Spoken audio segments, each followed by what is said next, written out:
રાજ્યની અંદર છેલ્લા 3-4 દિવસથી ગોગો પેપર ઉપર પોલીસે કવાયતો તેજ કરી છે. તે જ ગોગો પેપર જે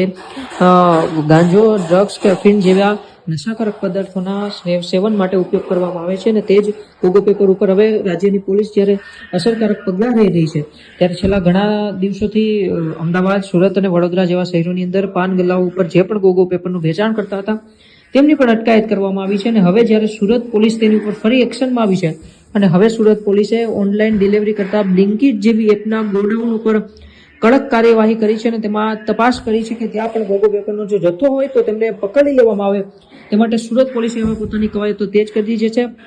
કારણ કે છેલ્લા 3-4 દિવસથી સુરત પોલીસ પાન ગલ્લાઓ પર મળતા ગોગો પેપર ઉપર કડક પ્રતિબંધ લાદ્યો હતો અને તેમના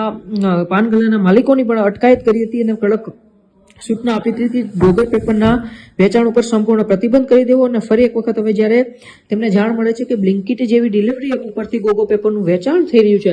ત્યારે સુરત પોલીસ આ બ્લિંકિટ જેવી ડિલિવરી જે કરે છે તેના ગોડાઉન જે સામાન રાખવાનું હોય છે ત્યાં પહોંચે છે અને અમુક જગ્યાએ ગોગો પેપરનો જથ્થો મળે છે તો તેમના માલિકો વિરુદ્ધ પણ કડક કાર્યવાહી કરે છે. ત્યારે સુરત પોલીસ હવે બ્લિંકિટ જેવી એપોનો જેટલા પણ ગોડાઉન સુરતની અંદર છે ત્યાં કડક કાર્યવાહી કરી રહી છે. કારણ કે હવે તપાસ કરવી પડશે કે ત્યાં પણ જો ગોગો પેપર મળતું હોય, કારણ કે ઘણા એવા વિડીયો પણ વાયરલ થયા હતા કે બ્લિંકિટની અંદર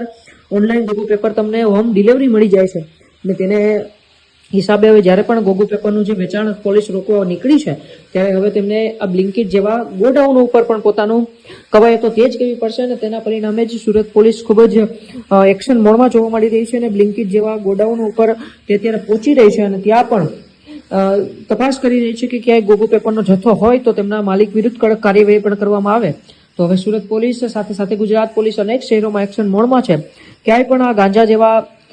નશાકારક પદાર્થોના વ્યસન માટે ઉપયોગમાં લેવાતો ગોગો પેપરનું વેચાણ થતું હશે તો ગુજરાત પોલીસ તેમની ઉપર કડક કાર્યવાહી જરૂરથી કરવાની છે.